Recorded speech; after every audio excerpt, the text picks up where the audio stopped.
Então, vamos, nesse momento, harmonizar mente e coração, imbuídos desse ideal que aqui nos une, buscando em Ti, Senhor, o Teu amor, a Tua presença entre nós. Somos felizes de estarmos aqui reunidos, podendo receber desses benfeitores divinos a inspiração, o apoio, o concurso espiritual, de tantas informações que nos enriquecem, iluminando assim o nosso caminho. Seja então esse momento, um momento de entrega, de troca, de afeto, onde possamos nos alimentar espiritualmente e buscar os recursos necessários para o nosso crescimento espiritual. E assim, então, rogamos o amparo amigo de Bezerra de Menezes, de Ernesto Miller, de Marlene Nobre, de Joana de Ângeles, Napoleão Leonardo Correia, demais benfeitores simpáticos ao nosso ideal, que nos inspire e possam nos acompanhar durante o nosso encontro. Em Teu nome, Senhor, em nome de toda essa equipe, então pedimos a permissão e damos por início o nosso estudo dessa noite. Muito bem, gente. Então, antes dessa pausa que tivemos, a gente estava no item 8, né? Que é o item que fala sobre inconsciente pessoal e coletivo. Então, a gente viu uma parte desse item e ficamos de dar uma continuidade e nos ocupar um pouquinho mais desse tema, daquilo que vocês lembram, do que leram, do que vocês puderam também estudar durante esse período de férias, né? Vocês querem trazer alguma questão? Começar por aí? Alguma questão que tenha ficado pendente? Algum elemento da Joana que tenha que queiram esclarecer ou aprofundar?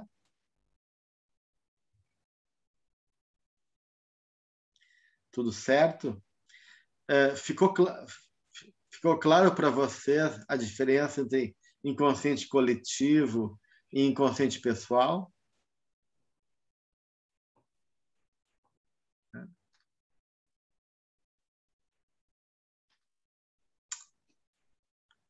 Tudo certo? Uma coisa importante, então, vamos recapitular alguns pontos. Então, de certa maneira, quando o Jung fala que existe um nível da realidade psíquica que chama de inconsciente psicóide, ou psique objetiva, onde estão os arquétipos e que está ali o inconsciente coletivo, então a gente pode pensar em inconsciente coletivo também em vários níveis de realidade psíquica.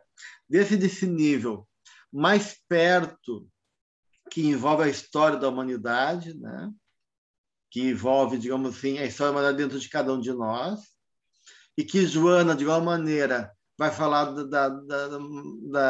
da própria experiência do nosso passado, que vai sendo acumulado e ficando como parte do inconsciente coletivo, porque a gente viu que tudo que é individual depois se torna também coletivo, né? Então, a gente tem um inconsciente pessoal que está ligado à trajetória individual nossa, e que geralmente o inconsciente pessoal está mais ligado a essa encarnação, né? O que a gente vai adquirindo na medida que a gente vai construindo nossa personalidade, com conteúdos latentes que já vêm do nosso inconsciente mais profundo, né? Mas tudo que é individual também se torna coletivo, tá? Porque, de uma maneira, existe um grande psiquismo, né, coletivo, onde a realidade fica registrada. Como a gente sabe que existe uma memória dos objetos, que a gente comentou sobre isso, né? E essa memória acaba se tornando conteúdo e parte coletiva, né?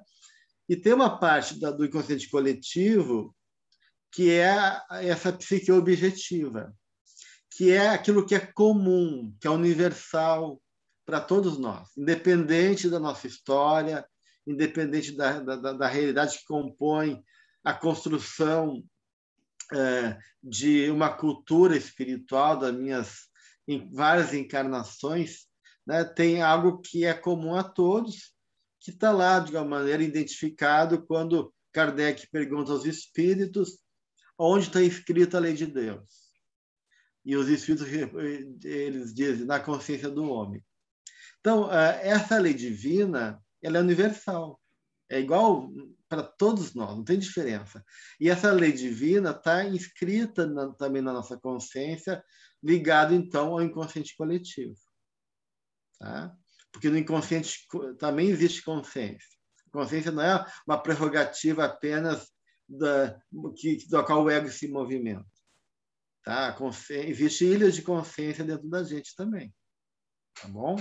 Então, essa parte do inconsciente coletivo, que é a psique objetiva, representa não é mais um inconsciente histórico, é transhistórico, é transpessoal.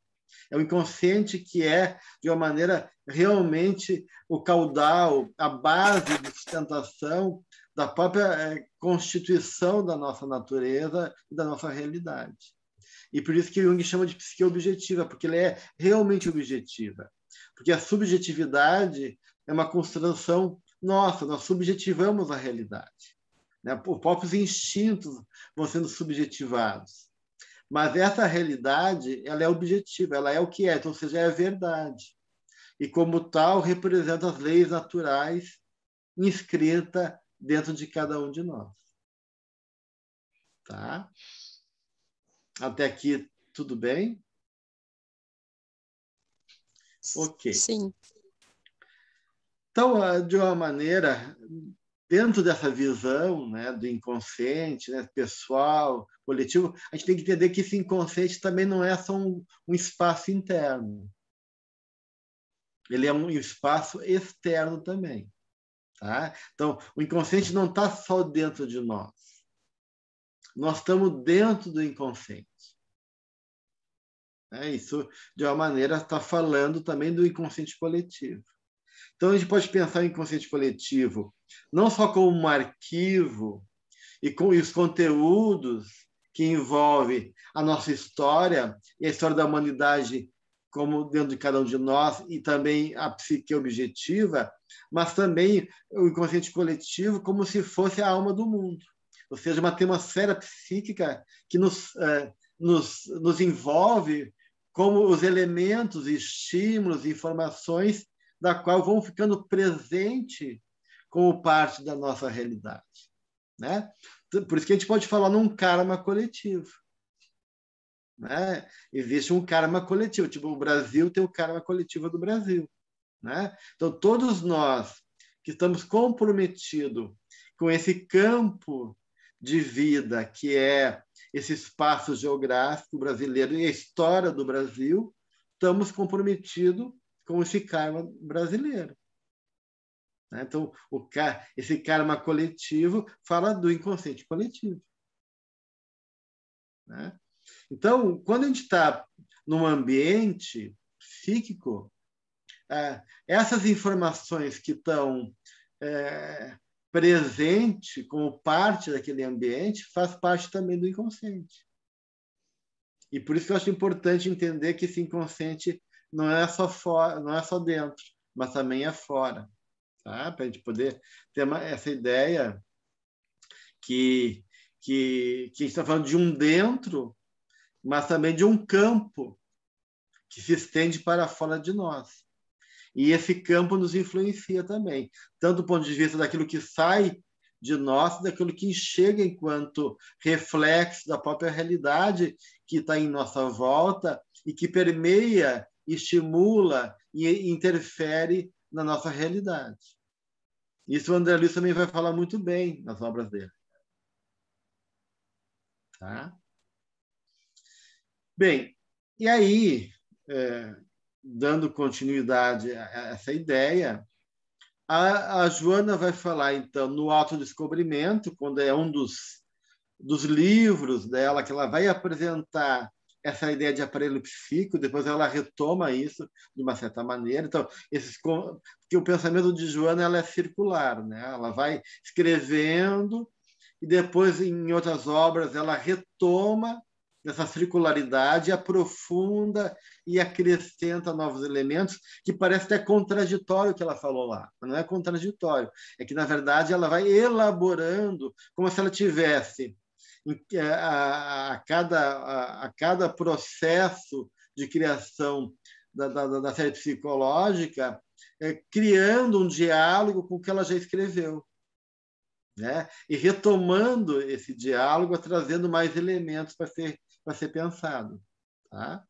E outro aspecto interessante, até que o Arismar colocou, é que eu concordo, é que a obra dela é holográfica, né? Então, em qualquer obra que tu pega, a parte contém o todo, né? Então, tu vai poder entender, né, que ela vai escrever e na escrita dela vai aparecer a totalidade do pensamento dela e vários elementos que estão ali, que estão lá presentes também nos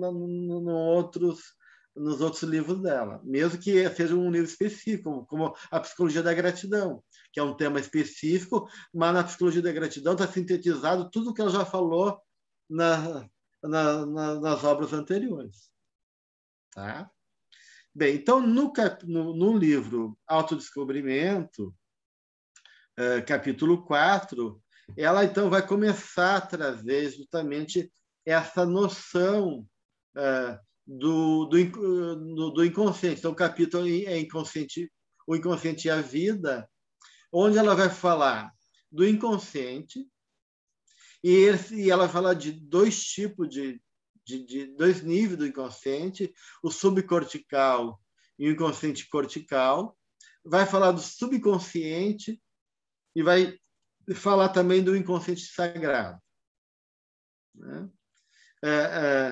Vocês conseguiram contatar com esse material? Como é que foi para vocês assimilar isso? Foi tranquilo? Foi difícil entender essas diferenças que ela está falando de inconsciente, sendo o cortical e o subcortical, inconsciente sagrado e o subconsciente?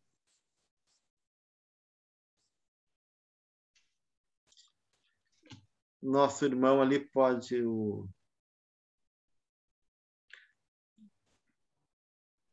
falar.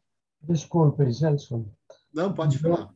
Eu tardarei o resto de minha existência na Terra agora em compreender adequadamente tudo, mas graças a você eu tenho os 7 livros que durante esses dias estive repassando, leyendo y tratando de comprender. Gracias al curso, creo que iré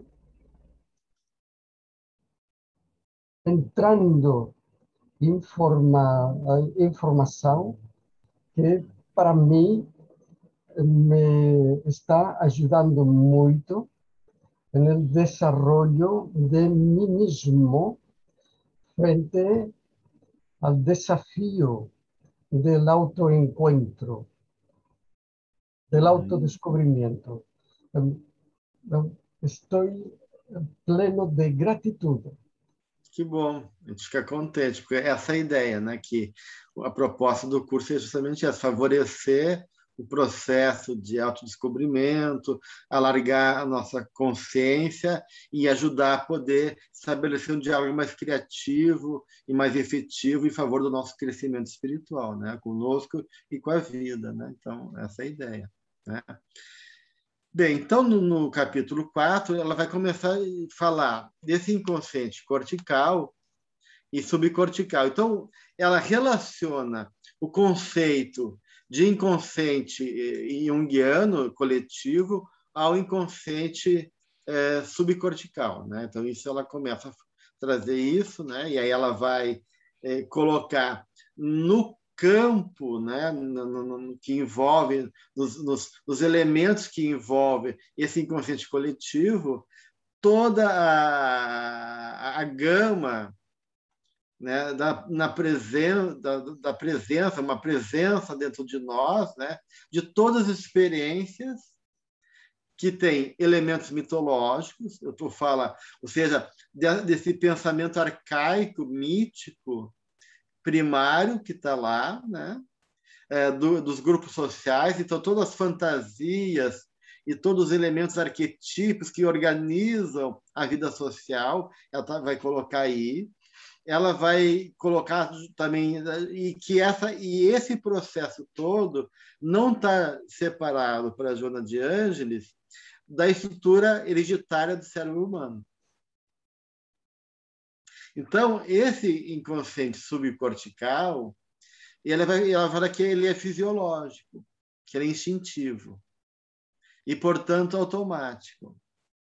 Olha só, isso é bem importante, né? E que, de uma certa maneira, ela relaciona com o id da visão freudiana, então, das pulsões, dos impulsos freudianos. Tá? Bem, então, o que a gente pode pensar disso? Né? Que o espírito, né? Tudo aquilo que ficou assimilado, integrado, conquistado pelo espírito, tende a se tornar inconsciente. Em outras palavras, tende a ficar automatizado. Isso envolve todos os processos da caminhada evolutiva do próprio espírito, né?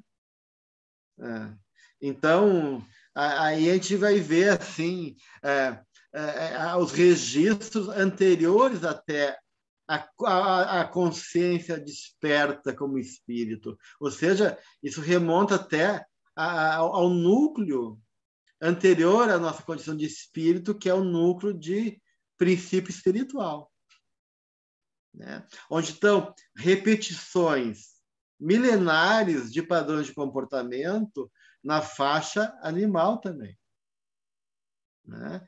Que vai se constituindo enquanto habilidades que vão sendo adquiridas e vão ficar registradas nessa estrutura e nesse inconsciente coletivo como parte da engrenagem psíquica básica de todos nós. Tá? Então, tudo aquilo... Então, a gente pode pensar assim, dentro da nossa caminhada evolutiva, né, gente? Nós estamos indo em direção à conquista da nossa plenitude, né? Dentro dessa conquista, a gente está assimilando nova experiência. Aquilo que a gente já aprendeu vai ficando nesse inconsciente mais profundo, automatizado. Então, então eu posso estar mexendo aqui no computador, lendo, ou conversando com vocês, e ao mesmo tempo mexendo com o meu mouse, eu não preciso ficar olhando para a minha mão, porque ela vai mexer conforme eu quiser, às vezes sem a consciência do que os meus dedos estão realizando. Então, isso é automatizado. Então, a minha natureza tem essa capacidade, né, de as coisas não passar pela consciência. Ela registra e movimenta informações para além da consciência do ego, ou aquém da consciência do ego, né? Então, tudo aquilo que eu vou conquistando e é algo que é meu, que ninguém mais tira de mim, né? Algo vai se tornando inconsciente. Tá? Tudo que eu não conquistei ainda está ligado ao superconsciente, que é um termo que a Joana de Ângeles vai usar depois. Tá? Daniel? Gelson, a minha pergunta até tinha a ver com isso que você acabou de entrar. Então, o que está no subconsciente sempre vai agir em nós de forma mais instintiva. E o que está no nosso campo do desejo, aquilo que a gente ainda não automatizou e gostaria de ter, fica no campo do superconsciente, é isso? De Não, certo daí ou assim, ó, bananeiro? Daniel, o superconsciente equivale de uma maneira à ideia do inconsciente sagrado de Joana, tá? Porque o inconsciente sagrado de Joana é aquela ideia que a angelitude já está dentro de nós, enquanto potencialidade, né? Existe, o divino está dentro de nós. Então, de uma certa maneira, o superconsciente são os potenciais ainda não desenvolvidos da nossa angelitude. São as sementes das ideias divinas que marcam a nossa natureza como filho de Deus também. E isso a gente poderia dizer que faz parte do nosso campo de desejo ou não? É, Essa busca pelo sagrado, ela atua como algo que é desejo nosso ou algo que é depende natural assim nosso? Porque que esse termo desejo, né, Daniel, ele é complicado. A gente até já se ocupou um pouquinho por isso, porque aspiração, desejo, necessidade, né, são elementos que se confundem e geralmente o desejo está na ordem da falta, né? Então é um desejo que no fundo tudo, a vontade, o desejo, ele é um movimento que vem do mesmo processo básico, que é um impulso para ser, para se realizar, né? Então, de uma maneira, também não deixa de se deseja, assim como, porque a Joana vai falar desse deltropismo, né? Assim como a planta instintivamente busca o sol, vai enquanto o sol, a nossa natureza instintiva busca Deus, quer, anseia por Deus. E esse anseio por Deus é um anseio também de completude da nossa natureza e nós mesmos, através das qualidades divinas e dos potenciais divinos que a gente carrega como espírito. Então, nesse sentido, há um desejo inconsciente, profundo da nossa alma, naquilo que é mais essencial daí, que é esse inconsciente sagrado. entendi, ou seja, depende de como você contextualiza o desejo, né? Se for nessa questão da busca daquilo que está em falta, né? Sim, né? Mas, ok, entendi. Claro, é claro que isso daí, do ponto de vista de um processo espiritual, então, de uma maneira, nós estamos, né, entre as possibilidades do futuro, do novo, e da conquista dessa capacidade de gerar consciência e criar novos recursos, criar novas habilidades, criar novas informações. Então, essa consciência ela está se expandindo enquanto ego, né? Mas, ao mesmo tempo, essa consciência ela já existe dentro de nós. Como né? Então, por isso que a gente fala em vários níveis de consciência também. Né? Como uma realidade primária, enquanto um conhecimento que já é. Então, a ideia da bolota de Carvalho. Então, na verdade, é um processo de construção. Então, o processo pedagógico divino. Tu está desconstruindo os teus equívocos, tua ilusão. Eu penso que eu sou uma pessoa, que eu sou um corpo, apenas um corpo físico. E eu vivo através dessa fantasia, dessa informação, dessa realidade limitada. Até que eu desconstruo essa realidade e eu percebo que eu sou um espírito e começo a viver a partir de uma nova realidade. Então, eu estou desconstruindo ilusões que foram válidas para mim até um certo momento, para agregar novas possibilidades e ampliar meu conhecimento. Mas, ao mesmo tempo, essa construção nova, ela já está lá no nosso inconsciente sagrado. Como a bolota de carvalho, a semente já está lá. A árvore que vai se realizar já está na semente. Então, na verdade, é um caminho de construção do ponto de vista do ego, mas do ponto de vista espiritual também é uma desconstrução. Eu vou desconstruindo ilusões para que aquilo que já é dentro de mim se revele. Então, a caminhada evolutiva, ao mesmo tempo que é uma construção, é um desvelar. também do meu ser. É mesmo as duas coisas simultaneamente. E aquilo que eu vou construindo ao mesmo tempo se torna automatizado. Aquilo que eu vou ser, ainda não sou, já está como uma impressão dentro de mim, mas eu vou buscar conquistar como futuro, nessa ideia de superconsciente ligado ao inconsciente sagrado. E nesse meio do caminho, entre aquilo que eu já conquistei e aquilo que eu ainda vou conquistar, existe esse inconsciente, que é a área do conflito, dos processos que estão em embate dentro de mim, das coisas mal resolvidas, das coisas que estão em elaboração, das coisas que ainda não estão, né, trabalhadas. Então, porque o homem é um ser de tensão. O Jung vai dizer isso, né? Uma frase do Heráclito: a guerra, né, o conflito, a guerra é a mãe de todas as coisas. Conflito, sem tensão, não há energia. Para ver consciência, tem que ver tensão. Tem que ver troca, tem que ter permuta. E a permuta exige confronto. Então, esse campo nosso de experiência é um campo de tensões, de troca, né? Algumas tensões são de conflito, são dolorosas e roubam energia, e outras tensões são necessárias e são positivas, né? Mas elas estão ali como nesse campo interativo que forma o inconsciente, então, cortical. Tá? Então, sim, Daniel. Fiquei com mais uma dúvida. Porque eu estava começando a entender que o inconsciente ele tinha talvez posso ter entendido errado, uma energia um pouco mais passiva, onde as coisas estão ali meio que acontecendo de uma forma mais natural por já estarem instintivas.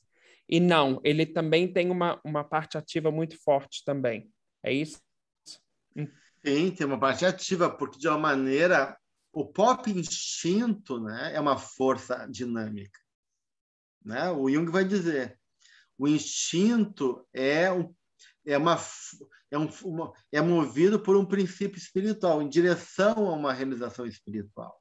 E com uma força, ele impõe coisas para a gente, desacomoda a gente, mobiliza coisas. Então, mesmo que o instinto não tenha consciência, né, digamos assim, né, de uma maneira é uma força dinâmica. Então essa parte que tu está falando assim, passiva, está ligada ao subconsciente. Tá? Então, o subconsciente, sim, né, é uma parte do inconsciente que pode aflorar na consciência, né? Então, existe, primeiro falar assim, do inconsciente cortical. Então, o inconsciente cortical está ligado a esse campo que envolve os registros que a gente vai assimilando e as cargas emocionais que acabam tendo um valor para a gente, subjetivado pela gente, e que vão, de uma maneira, agregando como parte de arranjos e subpersonalidades que a gente vai construindo dentro de nós. Tá? Então, o subconsciente vai fazer parte desse consciente cortical, né? Então, está mais perto da consciência, né? E então é um arquivo próximo da nossa experiência e, portanto, é automático. Ele não tem raciocínio subconsciente, né?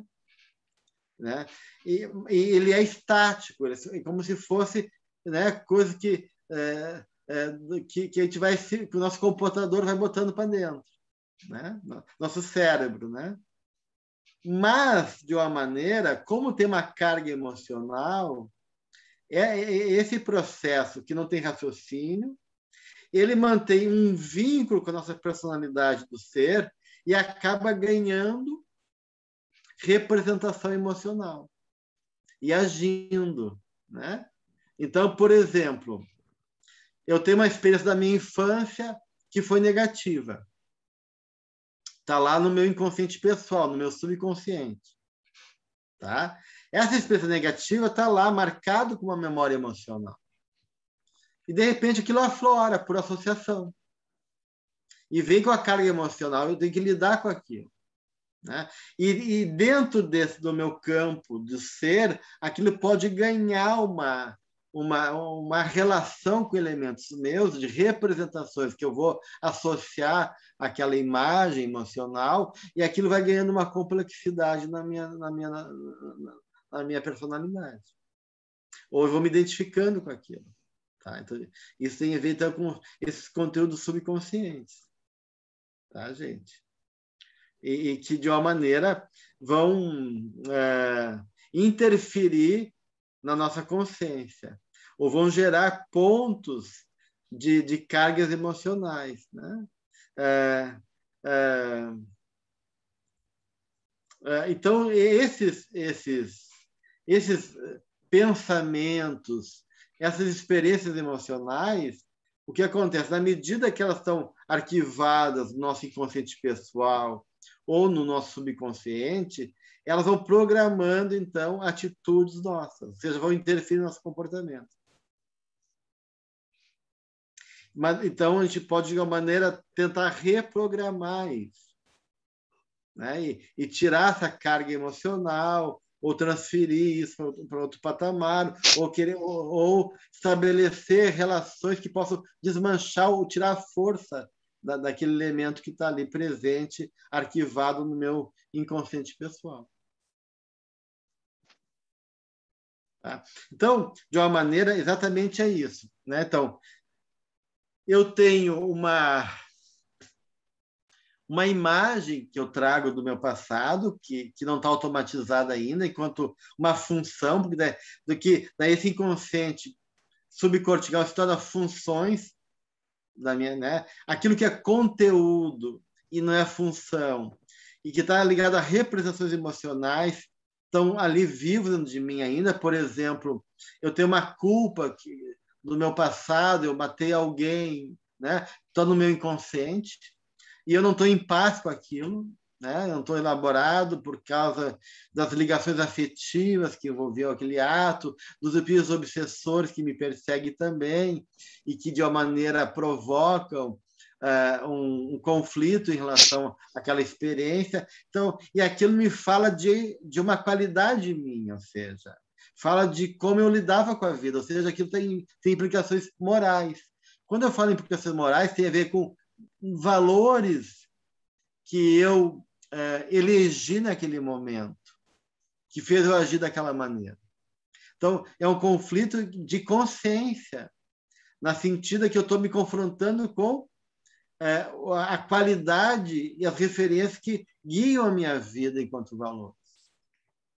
Então, aquilo está lá latente, né? Então, eu venho, reencarno, trazendo o inconsciente subcortical, que já está automatizado, trazendo o conteúdos e representações no meu inconsciente mais próximo, né? E isso vem como tendências minhas também. Tendências. Ou seja, são elementos da qual eu tenho que me confrontar, como potenciais, como padrões que eu repito também, como condicionamentos. Aí a vida...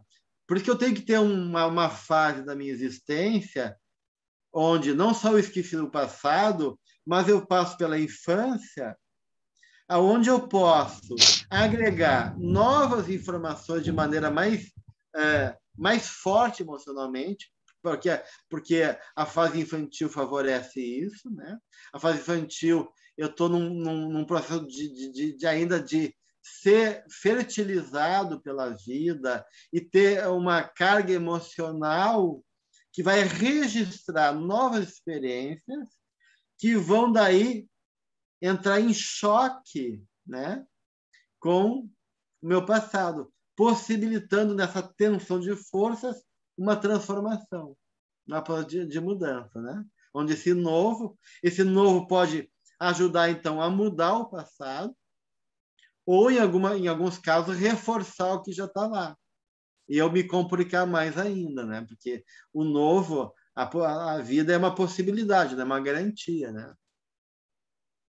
Então, então tem toda essa dinâmica. Então, o subconsciente são aquilo que eu vou agregando no meu inconsciente pessoal, nessa vida, né? E vão, de uma maneira, caindo nesse mundo que já é vivo dentro de mim, né? E vão criando paisagens internas, personagens internas. Então, assim, nessa questão que o Daniel colocou, então o meu inconsciente ele é passivo, uma parte é passiva e uma parte é ativa, porque esses conteúdos do inconsciente, do subconsciente, elas vão entrando em contato com parte do meu ser que é eu, mas que estão inconscientes. E vão sendo assimilados por parte minha, formando essas subpersonalidades. Então, por exemplo, eu posso ter dentro de mim ainda aquele cara bruto, orgulhoso, que está vivo dentro de mim ainda, mesmo que ele não esteja ativo agora nesse momento. Mas eu não superei ele. Ele não está... Agora eu estou disfarçado, porque não tem nada aqui que, digamos assim, constele aquele elemento. Mas não quer dizer que ele está resolvido ainda. Né? Ele pode ficar... Uma parte minha pode ficar escondida 1, 2, 3 encarnações. Isso a gente vê nos romances de Emmanuel lá, né? Nos 50 anos depois em Renúncia, onde é o mesmo personagem, parece que ele piora depois da encarnação anterior. Não é que ele piorou, é que veio à tona uma parte dele que lá estava sossegado, ele estava dando uma trégua, né? Ele não estava se confrontando com aquela parte dele. Então, essas subpersonalidades estão dentro de mim. Então, eu posso ter um velho dentro de mim, eu tenho um ser destrutivo dentro de mim, eu tenho uma criança carente, eu tenho uma mulher dentro de mim, eu tenho vários personagens que constituem a natureza da minha totalidade como espírito. E essa totalidade, ela é dinâmica, ela não é passiva. E por isso que eu sou uma contradição, pode ser que eu quero fazer o bem, porque nessa vida eu aprendi que fazer o bem é um bom. E verdadeiramente eu tenho honestamente essa vontade de fazer o bem. Né? Isso é um lado verdadeiro dentro de mim. Mas não quer dizer que é toda a minha natureza que fazer o bem. Tem um lado dentro de mim que não quer crescer, que não quer, né? E que está lá, e que também é verdadeiro. E essas duas realidades estão dentro de mim, estão ali no processo dinâmico de forças, aonde aquele padrão que eu estava acostumado, ele quer repetir aquilo, ele está acostumado àquilo por ter representações emocionais. Eu tinha ganho com aquilo, eu achava que a vida, né, eu tinha prazer com aquilo. Né? Então, de uma maneira, aquilo está lá, né, latente dentro de mim. Mas eu tenho um lado meu que não quer mais aquilo. Né? Então, assim, isso tem tanto de uma dimensão mais do agora e tem uma dimensão mais do atrás. E essa dimensão do agora, do inconsciente de agora com o inconsciente de trás, eles se vinculam nesses núcleos e essas paisagens internas que vai criando um verdadeiro campo de realidade interna. Né? Sim, Daniel? Fiquei pensando em duas coisas sobre essa relação aí da passividade e atividade do subconsciente, né? Fiquei pensando se ele vai ser mais passivo caso ele esteja alinhado com a vontade. Se ele não estiver alinhado com a vontade, ele vai agir ativamente, né, em confronto nesse dinamismo com a vontade, né? Por exemplo, assim, a minha vontade é fazer diferente daquilo, ele vai estar ali ativamente me lembrando de um padrão que eu repetia. E a outra coisa que eu fiquei pensando também, que o subconsciente coletivo provavelmente age ativamente no nosso subconsciente individual, assim como o nosso subconsciente individual também deve agir ativamente no subconsciente coletivo, né? Sim, a gente Então, vai essa relação reatualizando esse coletivo. atividade e Né? passividade depende muito do ponto de vista, né? Por conta desse dinamismo. Exato, e depende também da identificação nossa. Pode ser que uma parte minha, por exemplo, né? Uma vez, né, eu estava com um amigo meu e uma entidade chegou para nós e falou para ele: cuidado, meu filho, com essa fase que estou entrando. Ele devia ter, mais ou menos, naquela época, uns 19, 20 anos. Porque esse é o período que tu sempre se perde na tua vida, né? Então, é como se... e ele deu a entender que era no campo afetivo e sexual. Então, chegar naquela idade faz conexão com o passado dele, que se vincula a uma parte dele que ali não está presente ainda, mas que está lá, e que os estímulos da vida, mais a fase que ele está entrando enquanto momento atual dele, tanto do ponto de vista físico como psíquico, favorece uma conexão com aquele passado. E aí vai vir uma força. E ele pode se identificar totalmente com isso, daí a vontade dele ser arrastada por aquela, né? Ou ele pode não se identificar e ter que sofrer a tensão disso dentro dele, né? Então tem várias possibilidades que essa dinâmica pode acontecer, dependendo das condições e dos outros. E só que é um povo. Se fosse só um lado da gente, seria mais fácil, né, gente? Mas é um povo dentro da gente, né? E isso que a gente vai estudar daí melhor na próxima semana, que a gente trabalhar os arquétipos e os complexos, né? Isso que a gente vai poder daí explorar um pouquinho nisso, né? Porque, então, só para a gente poder entender, né? Então, existe vários níveis de inconsciente.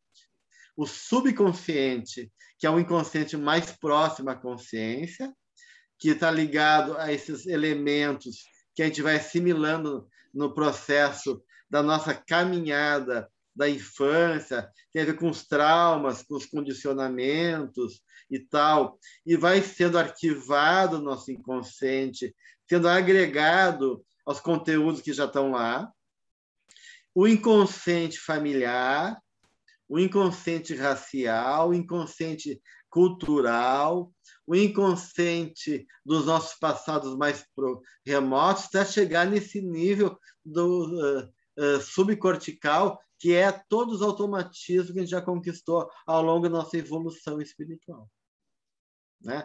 E até chegar num núcleo central, que é o inconsciente sagrado, que é o espírito, que carrega dentro de si a lei divina, a consciência espiritual, a consciência, então, moral. Tá? Até aqui, gente, como é que tá para vocês? Alguém quer colocar alguma coisa?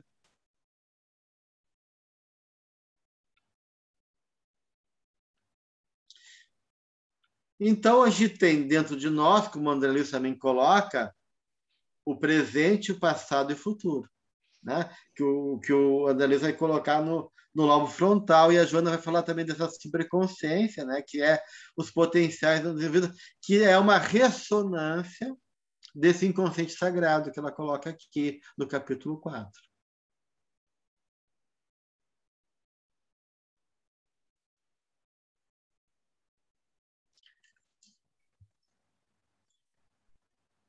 Alguma questão a partir disso? Posso? Sim, Santiago. Eu encontrei uma definição do inconsciente de Jung,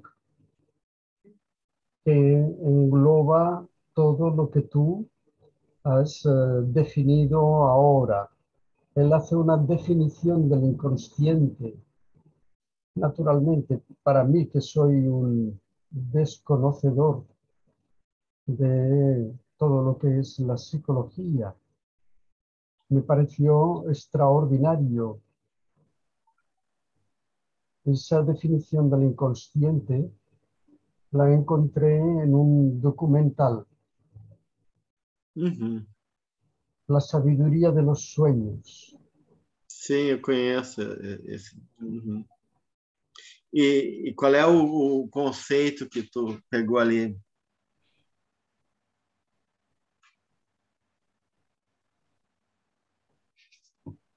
Todo lo que define en el inconsciente acerca de lo que sé, pero que en este momento no estoy pensando. Todo lo que estaba consciente una vez, pero que ahora me he olvidado. Todo lo que mis sentidos perciben, pero que mi inconsciente no nota. Todo lo que involuntariamente y sin prestar atención siento, pienso, recuerdo, deseo y amo. Todas las cosas del futuro que se están formando dentro de mí y que alguna vez llegarán al consciente. Esto es para llenar toda una enciclopedia. Oi? Es para formar parte de un conocimiento extraordinario de Sim, enciclopedia. sim. Porque assim, Santiago, o inconsciente não é só aquilo que a gente registrou pela nossa consciência e depois foi esquecido, né? O inconsciente é aquilo que também perpassa por uma informação que não passa pela nossa consciência. Então o inconsciente é aquilo que entra e é assimilado, seja pela consciência, que depois vai ser esquecido ou reprimido ou negado, e aquilo que é assimilado diretamente de maneira subliminar, tá? Mas também inconsciente é aquilo que está construindo, né? Enquanto possibilidade. Então, o inconsciente ele é um movimento que vem ao nosso encontro enquanto elemento que a gente vai agregando de informações e registros, mas também essa potencial e esse elemento que a gente vai construindo de dentro para fora, que vai constituindo também o material da nossa alma, né? Do nosso mundo interno. Então, tudo isso está ligado ao inconsciente, né? E por isso que é bem amplo essa definição. A Vanessa está trazendo uma questão aqui também. Ela diz aqui no chat, né, que o nosso plano reencarnatório está relacionado aos aspectos que precisam ser elaborados do inconsciente para a consciência. Quero dizer, a construção e desconstrução que você mencionou, que fez durante a nossa jornada. Sim, Vanessa, em parte, sim. Então, o plano reencarnatório está ligado justamente àquilo que a gente precisa elaborar, né? Porque todo um processo de desenvolvimento, de elaboração, de crescimento, de conquista, né? Então, de uma maneira, é que nem, por exemplo, uma parte dessa água que está dentro de mim está suja, né? Precisa ser limpado. Ou seja, o meu mundo interno ele está. Eu construí uma verdade para mim que não serve mais. Então, ela é incômoda, ela precisa ser trabalhada, ser transformada. Então, eu vou trazer elementos novos para limpar aquele passado, renovar e mudar essa lógica ao mesmo tempo. Tá? Então, o novo ele vai agregar possibilidades para desconstruir essa verdade, ou desmanchar essa dor, ou ajudar a elaborar esse conflito. Mas o novo, assim que pode ajudar a resolver, esse novo pode ser um complicador também na minha vida. Né? Como eu falei, não é uma garantia. Agora, nesse inconsciente sagrado, também tem uma água pura, também tem uma fonte divina que também impulsiona a mim ao crescimento. Então, o nosso inconsciente, o inconsciente junguiano, e o inconsciente da Joana, também tem sabedoria, tá, gente? Não é só pulsão, não é só equívocos, não é só... Existe, porque se a lei divina está dentro de nós, existe um self, uma essência que rege todo o processo, então esse inconsciente também é movido em direção a essa luz, né? Ela busca essa luz. Então, a vida é teleológica, ela é movida em busca de uma finalidade. Existe um projeto que nos move também. Então, também o nosso inconsciente tem, ao mesmo tempo, equívocos ou experiências que serviram e não servem mais, mas também tem, enquanto fonte da minha essência, um tesouro ali escondido. Né? E uma força que impulsiona para o meu crescimento. E, né? Ou seja, um fator autorregulador da minha existência, que tenta buscar um caminho criativo. Então, a criatividade, que é inerente à nossa natureza, é uma tentativa de uma força que nos move, como uma possibilidade de buscar o novo. Por isso que o sintoma e a doença também é uma grande obra de arte, porque o sintoma é uma tentativa de saída. O sintoma é um caminho de resolução, mesmo que fracassado. Então, o sintoma, dentro do sintoma, de qualquer comportamento, por mais doentio que seja o nosso comportamento, existe sempre uma lógica perfeita ao mesmo tempo por trás ali, tentando se construir. Né? Por isso que a patologia, em alguma medida, ela é necessária para a nossa alma.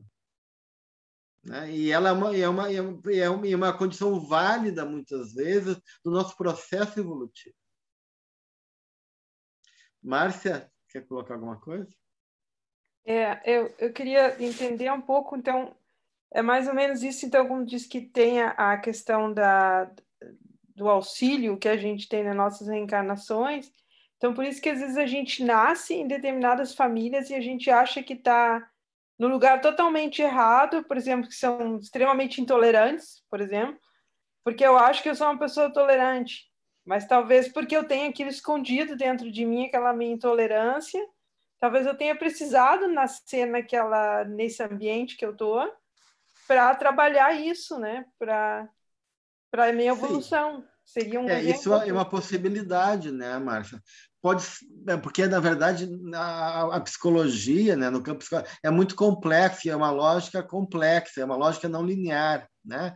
Então, não é só preto no branco. Eu sou intolerante, ou fui intolerante, agora eu vou reencarnar numa família de intolerante para testar e confrontar com a minha sombra. Né? Isso é uma possibilidade, né? Mas não é única. Eu posso reencarnar numa família de intolerantes porque eles não gostam de mim. Simplesmente por causa disso. Eles não me toleram, né? Porque há uma incompatibilidade do passado ali que está na memória deles inconsciente. Né? Existe um choque vibratório. Então, por vários motivos pode estar ligado a essa intolerância, não necessariamente seja por um conteúdo interno meu ligado a esse elemento. Então, mas sim, nada é por acaso, isso sim, né? Quer dizer, de uma maneira, aquele campo de trabalho, né? De oportunidade, que é aquele ambiente familiar, diz respeito a elementos necessários ao meu processo de aprendizado. Então, até por isso é a importância, então, como do autoconhecimento, né, que a doutrina traz para a gente essa coisa, porque até para a aceitação do lugar que a gente nasceu, claro, da onde a gente está e o porquê que a gente está, tudo tem um porquê, né, não é aleatório, né? Não, nada desprovido de uma razão, de uma lógica ou de um capricho, né? Existe sempre e esse arranjo sempre em favor da gente. A vida sempre joga em favor de nós. A vida sempre é amorosa. Né? E todo o processo vai sempre, mesmo que parece a gente não compreender disso, né? E se sentir injustiçado no primeiro momento. Né? Mas, na verdade, o movimento sempre é em favor do nosso crescimento espiritual. Então, é mais ou menos como a gente, eu gosto de ligar muito isso, assim, para mim, que como eu não entendo muito assim da psicologia, mas eu tento ligar com o que a gente estuda, né, no espiritismo. Claro. Então é como a lei de amor e a lei de caridade, né, caridade, amor, justiça e amor, né. Então, isso é um fato, não adianta. É um fato. Então, quer dizer, a gente vai viver e vai reencarnar por esse amor, porque é tudo junto mesmo, né? Por caridade de Deus, por amor e pela justiça dele. A reencarnação é o maior prova de perdão de Deus por nós. Porque ele diz, vamos recomeçar onde tu parou. Vamos esquecer lá, para tu não ficar tão assustado e preso. E vamos reencarnar Então, começa, repete o que tu fez de uma outra maneira. Então, a proposta da vida sempre é regeneradora, né? Sempre é um convite para poder superar, crescer, aprender, mas a nossa consciência é muito limitada ainda, né? E a gente não consegue compreender e aí perceber esse movimento, esse convite amoroso da vida, né? E às vezes a gente fica revoltado, ou às vezes a gente fica teimoso, insistindo nos mesmos equívocos, mas daí por nossa incapacidade, né, de poder assimilar isso que a vida está nos oferecendo. E a busca que aqui a Joana coloca para nós, quer dizer, a nossa meta é esse inconsciente sagrado, é a gente chegar naquele... Um dia chegaremos ali, nesse inconsciente sagrado. A nossa essência divina, nossa essência, que é o espírito nessa dimensão de ser filho de Deus, né? E carregada aí todas essas qualidades, né? Da nossa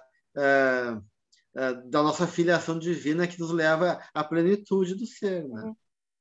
Então, pelo que eu entendo do inconsciente sagrado que ela coloca nesse capítulo, é como, então, um espírito superior. Ele já tem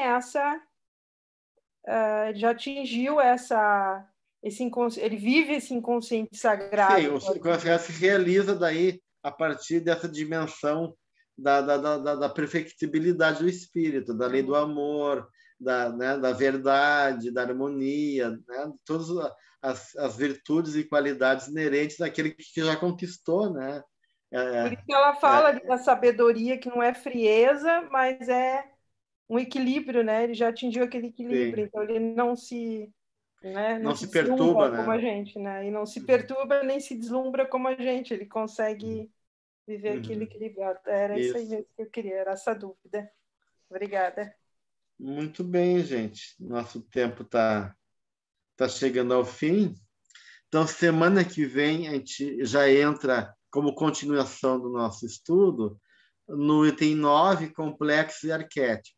Tá? Alguém faz a nossa prece de encerramento? Quem é que se habilita? Santiago, faz para nós a prece?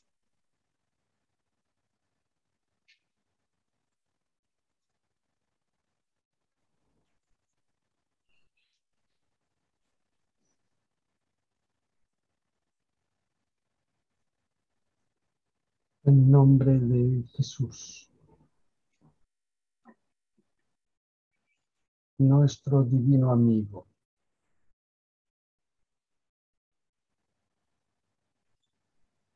nuestra gratitud para aquel que es el auténtico despertar de nuestras conciencias, que ahora, a través de nuestra admiradísima, queridísima Joana, como enviada de él, nos ayuda a penetrar mejor en todo ese conocimiento transformado en sentimiento y en emoción.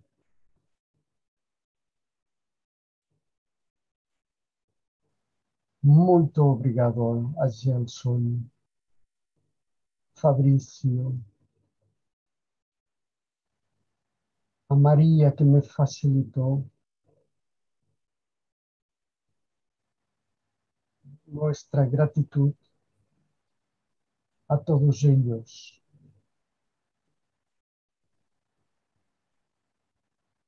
Y que en momentos como el presente, especialmente delicados para el momento espiritual del planeta, podamos ser nosotros todos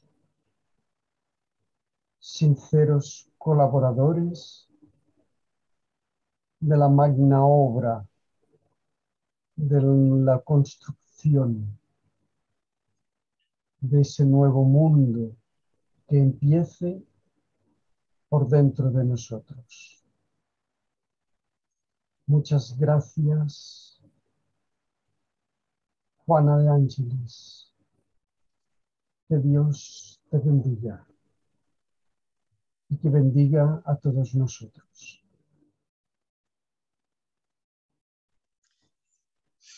Muito bem, gente.